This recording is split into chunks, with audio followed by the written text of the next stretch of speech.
आणि त्यानंतर आता हे मजूर बाहेर यायला सुरुवात झालेली आहे। मात्र ज्याप्रमाणे आता माहिती मिळते अत्यंत नाजूक आणि जिकिरीचं असं हे ऑपरेशन असणार आहे, त्यामुळे शेवटचा मजूर बाहेर येईपर्यंत याचे अपडेट्स पुढारी न्यूजवर आम्ही सातत्याने तुम्हाला देत राहू। पुढच्या बातमीकडे जाऊया। सोमवार नंतर मंगळवारी सुद्धा जरांगे आणि भुजबळ हा वाद सुरूच राहिला। वादही तोच आहे आणि मुद्देही तेच आहेत। वादाचे तेच मुद्दे दोन्ही नेते पुन्हा पुन्हा मांडताना दिसत आहेत। हा वाद नेमका किती काळ चालणार आणि आता किती नवे नेते या वादामध्ये ओढले जाणार असा प्रश्न सध्या जनतेला पडलाय। काल होता होता काळ रात्र झाली, अरे पुन्हा आयुष्याच्या पेटवा मशाली। तर आरक्षण ओबीसीतून मराठे घेणार, आमच्या सरकारच्या नोंदी सरकारी ते मिळाल्याशिवाय हटत नाहीत आम्ही। मंत्री छगन भुजबळ आणि मनोज जरांगे यांच्यात वार पलटवाराचं सत्र काही केल्यात थांबत नाहीये। महात्मा फुले स्मृती दिनानिमित्त कार्यक्रमातून भुजबळांनी पुन्हा एकदा जरांगेंना टार्गेट केलं। आता राज्यात नवीन वर्ण व्यवस्था यायला लागली असल्याचं म्हणत जरांगेंवर निशाणा साधला। तर भुजबळ तेढ निर्माण करतात हीच सरकारची भूमिका आहे का असा पलटवार जरांगेंनी केलाय। मला सुद्धा असं म्हणायचं वाटतं होतं की सगळं संपलं, परंतु परत असं वाटायला लागलं, उषक काल होता होता काळ रात्र झाली, अरे पुन्हा आयुष्याच्या पेटवा मशाली।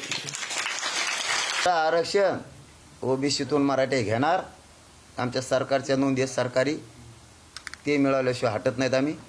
तुम्ही त्यांच्या मताशी सहमत राहा, नाही तर नका राहू, त्यांच्या मागड राहा, नाही तर पुढं राहा, आरक्षण आम्ही घेणार। दुसरीकडे छगन भुजबळ यांनी पुन्हा एकदा शिंदे समिती बरखास्त करण्याची मागणी केली आहे। शिंदे समितीनं दिलेला अहवाल देखील आम्ही मान्य करणार नाही असंही भुजबळांनी ठणकावलंय। दरम्यान आपल्याच सरकार विरोधात घेतलेल्या भूमिकेमुळे छगन भुजबळ अडचणीत येणार का असा प्रश्न देखील उपस्थित होतोय। कारण भुजबळांविरोधात कारवाई करावी लागेल असा इशारा राधाकृष्ण विखेंनी दिलाय। अख्ख्या महाराष्ट्रामध्ये जिल्ह्यात जाऊन हे करायला आम्ही त्यांना सांगितलं नव्हतं। तुमचं काम फक्त ज्या निजामशाहीच्या तिकडे पेपर आहेत आणि वंशावळी आमच्या वगैरे आहेत तर ते चेक करून काम करायचं होतं। त्याच्यामुळे त्यांचं काम संपलंच आहे आता। त्याच्यामुळे ती समिती आता बरखास्त करा, कारण तिकडलं मराठवाड्यातलं काम संपलेलं आहे। इतर काम आणि संपूर्ण महाराष्ट्रामध्ये सरसकट कुणबी द्या ही मागणी आम्ही कधी मान्य केली नाही, कधी मान्य करणार नाही। विनाकारण दोन समाजामध्ये ओबीसी विरुद्ध मराठा असा जो वाद सुरू झाला हा निरर्थक आहे आणि म्हणून जे भुजबळ साहेब तसे ज्येष्ठ नेते आहेत त्यांनी थोडं संयम पाळण्याची गरज आहे। नाही तर शेवटी असे आज लोक त्यांच्यावर थोडं आदरानं बोलतात, पण नंतर मात्र मग त्यांच्याविरुद्ध कारवाई करण्याची मागणी करावी लागेल। राज्यात आतापर्यंत 35 लाखांहून अधिक कुणबी मराठा नोंदी आढळल्या। मात्र यावरही छगन भुजबळांनी आक्षेप घेतला असून खाडाखोड करून कुणबी दाखले दिले जात असल्याचा त्यांनी आरोप केला। सध्या जे कुणबी दाखले देण्यात येत आहेत ते देखील रद्द करा असं म्हणत भुजबळांनी नव्या वादाला तोंड फोडलंय।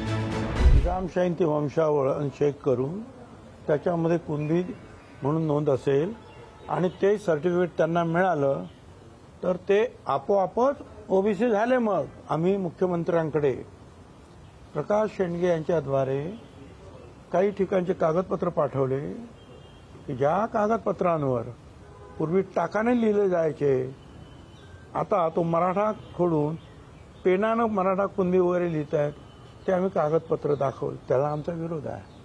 जस्टिस शिंदे समितीची स्थापना ही मंत्रिमंडळाच्या निर्णयानं झालेली आहे। महाराष्ट्र एक आहे, महसूल विभाग मराठवाड्याचा एक आहे, पश्चिम महाराष्ट्राचा एक आहे, कोकणाचा एक आहे, विदर्भाचा एक आहे, मुंबईचा एक आहे। या आता कुणबी नोंदी असतील तर मराठवाड्यात 9 जिल्ह्यांमध्ये कुणबी सर्टिफिकेट द्यायचे आणि कुणबी नोंदी असतील तर पश्चिम महाराष्ट्रात नाही द्यायचे।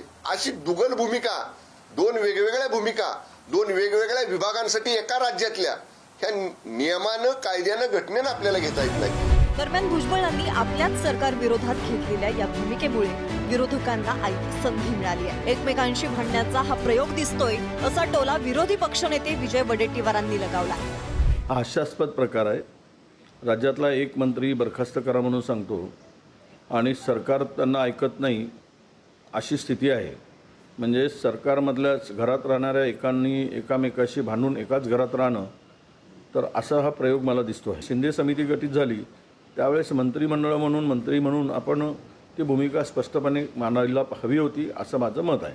आता राहिले त्यांनी केलेल्या मागणीला सरकार, मुख्यमंत्री, उपमुख्यमंत्री किती दाद देतात हे आपण पाहू. की शिंदे समितीने शोधलेल्या कुणबीच्या नोंदी याप्रमाणे सर्टिफिकेट मिळालं पाहिजे.